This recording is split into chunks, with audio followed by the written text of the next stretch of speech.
Subaru says the new 2019 Subaru Ascent 2.4L engine compares favorably to the competition's larger V6 engines. Here's the specs. The all-new 2019 Subaru Ascent 3-row family hauler is powered by an all-new 2.4-liter four-cylinder boxer direct fuel injection turbocharged engine, and Subaru says it will offer drivability, power and fuel economy equal to or better than that of six-cylinder engines. We don't have the EPA DOT estimated fuel economy numbers yet, but we can compare the Ascent's engine horsepower and torque numbers with the competition. Subaru's new Ascent will compete with Japanese rivals like the Toyota Highlander, Nissan Pathfinder, Honda Pilot, Mazda CX-9, and American entries like the Ford Explorer, Chevy Traverse, Dodge Durango and Jeep Grand Cherokee.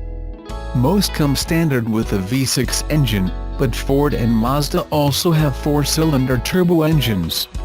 Subaru says, despite its smaller displacement, the newly developed 2.4-liter turbocharged direct injection boxer engine will achieve smooth acceleration equal to or better than that of competing vehicles with 3.5-liter six-cylinder engines. That is accomplished with torque more than horsepower, because torque is what gets a vehicle moving from a stop and helps in pulling the vehicle up a hill, or when towing. Subaru will build the Ascent on its new global platform, and the new 2.4-liter twin-scroll turbocharged four-cylinder boxer engine sits under the hood, producing 260 horsepower and 277 pounds-ft of torque. The Ascent 2.4-liter twin-turbo four-cylinder is their new generation boxer engine developed specifically for this vehicle that's built at Subaru's U.S. factory in Lafayette, Indiana. How Ascent 2.4L compares with the competition. Compared to its Japanese rivals, Toyota Highlander is powered by a 3.5-liter V6 producing 295 horsepower and 263 pounds-ft of torque. Nissan Pathfinder is powered by a 3.5-liter V6 direct injection gasoline (DIG) engine producing 284 horsepower and 259 pounds-ft of torque.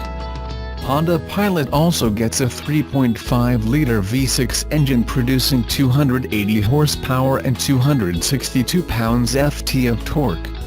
The Mazda CX-9 is powered by a 2.5-liter turbo engine producing 250 horsepower and 310 pounds-ft of torque. Compared to its American competition, Ford Explorer is powered by a 3.5-liter V6 producing 290 horsepower and 255 pounds-ft of torque.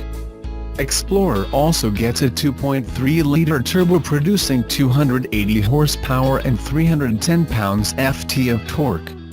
Chevy Traverse is powered by a 3.6-liter V6 producing 281 horsepower and 266 pounds-ft of torque. Dodge Durango gets a 3.6-liter V6 producing 295 horsepower and 260 pounds-ft of torque. Jeep Grand Cherokee also gets a 3.6-liter V6 with 295 horsepower and 260 pounds-ft of torque. The Mazda CX-9's 2.5-liter turbo gets a massive 310 pounds-ft of torque, and Explorer's 2.3-liter turbo also produces 310 pounds-ft of torque, outgunning the Ascent's 277 pounds-ft. But both are turbocharged four-cylinder power plants. Subaru is correct when they say the all-new Ascent 3-row will achieve smooth acceleration because of torque, equal to or better than that of competing vehicles with 3.5-liter V6 engines. The new 2.4-liter twin-scroll turbocharged four-cylinder boxer engine has more torque than any of the competition's larger 3.5-liter or 3.6-liter V6 engines. The all-new 2019 Subaru Ascent will start in the low $30,000 price range and will be on sale in early summer 2018.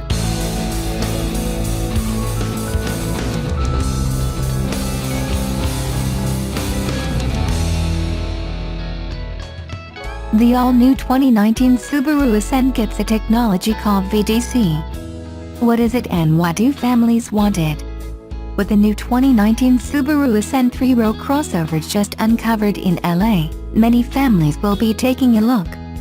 The Subaru brand puts an emphasis on safety, and the Ascent offers a bit more than other crossovers because it comes with standard all-wheel drive, and it features another less well-known technology called VDC. 3 words explain why families will want it. Subaru Corporation started out as an airplane manufacturer 100 years ago, and they are still involved in the aerospace industry today. It's where they got their VDC technology. Originally developed for the aerospace industry, it comes standard on the new 2019 Ascent. First introduced as an option in 2001, it has been standard on every Subaru since 2009. How does VDC work? In 3 words, VDC prevents skids. VDC uses sensors to let the Ascent know exactly where you want the vehicle to go, where it's actually going, and makes sure those 2 places are the same. In a curb, you know where you want to go, but road conditions could cause the wheels to move laterally, sending your car into the ditch.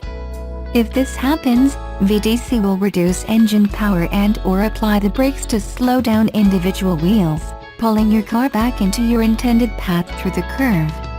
A host of technologies help prevent skids and accidents. Other technologies are also at work keeping you and your family safe. The new 2019 Ascent 3-row family hauler uses a host of different technologies to prevent skids and accidents.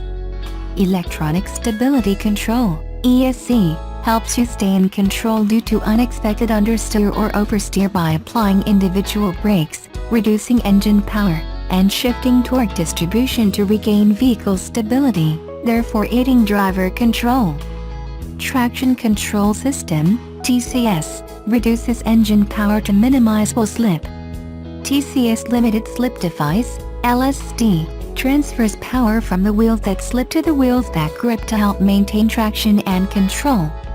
Electronic Brake Force Distribution (EBD) is the electronic control of braking pressure to the front and rear wheels all the time, and Brake Assist is a driver assistance system that works to minimize stopping distances in emergency situations by ensuring stopping power is maximized.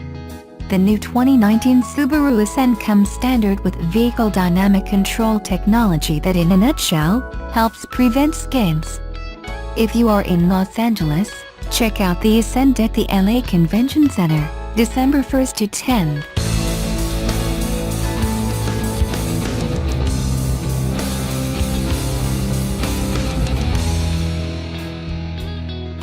The Tesla Model 3 was launched several months ago, but deliveries of the vehicle are still pending to hit full throttle. This is to be expected as Tesla has got no experience in handling big volume production, but they are getting to their intended production target soon. It was reported earlier today by the folks at Inside Evs that production of the Model 3 might hit a new high of 5,000 per week at the start of 2018. This statement is further strengthened by rumors claiming that Tesla is preparing the basis to remove the handbrake on production once Christmas ends. Tesla has been stockpiling on the parts required to build the Model 3, and there appears to be enough in the inventory for a free-flowing production. But of course, like every Tesla-related report, this is based on unconfirmed sources, hence you should take the above with a grain of salt.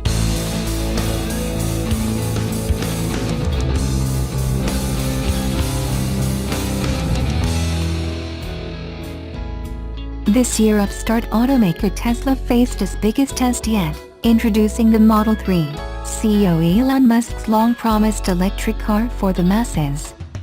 Fans and foes are still waiting for the results.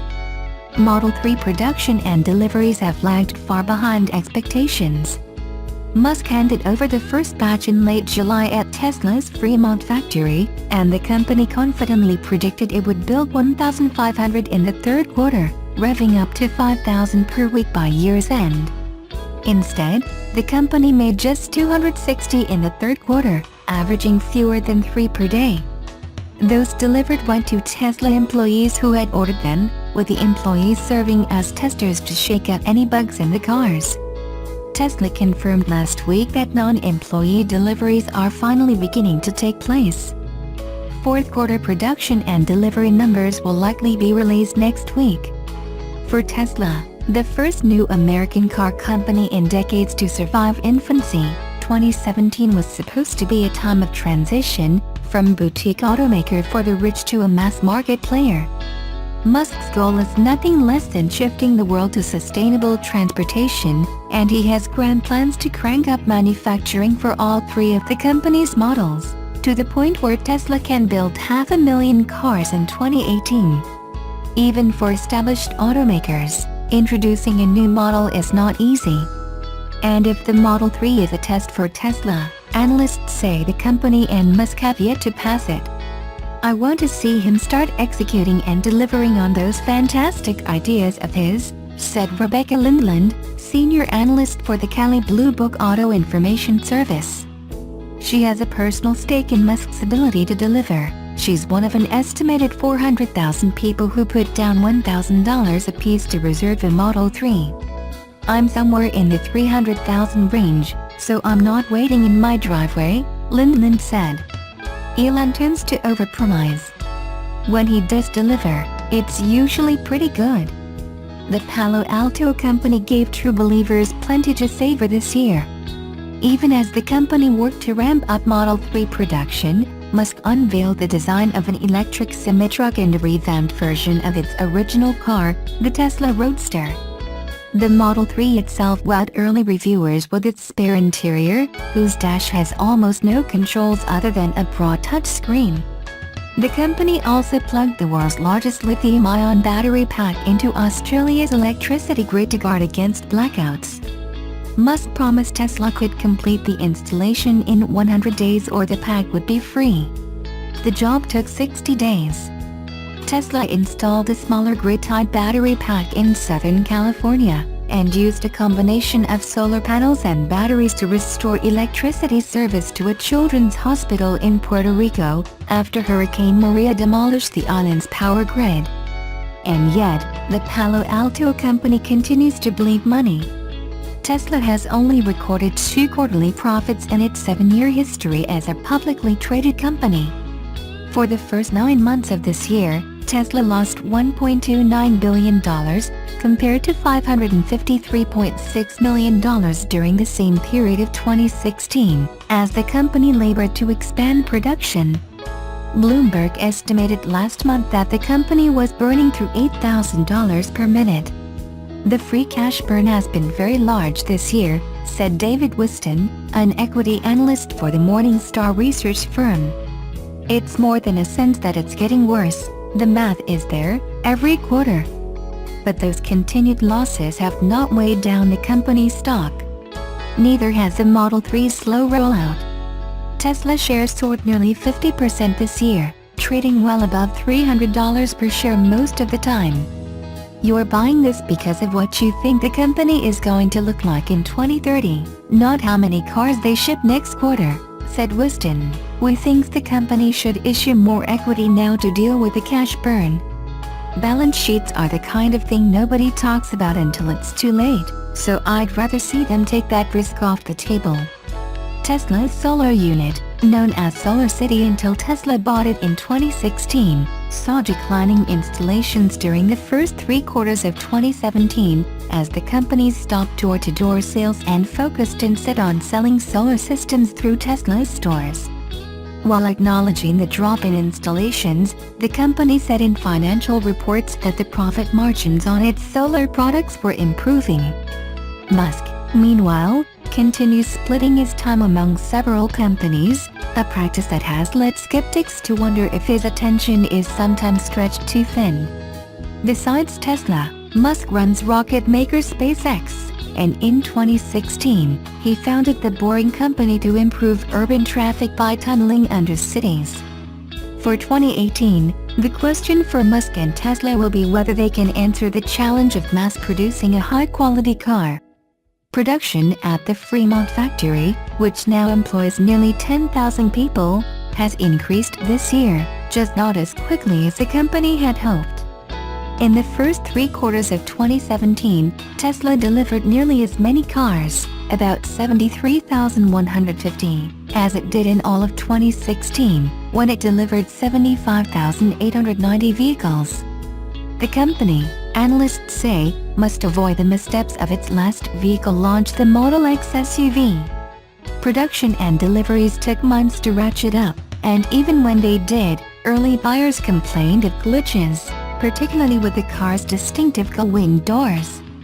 They've got to get on track and show their customers that they're not going to be waiting for an unreasonably long period, said Bruce Clark, a senior vice president at the Moody's Research Service. I would suspect that if they're able to do that, and the vehicles are glitch-free, they'll be able to maintain goodwill.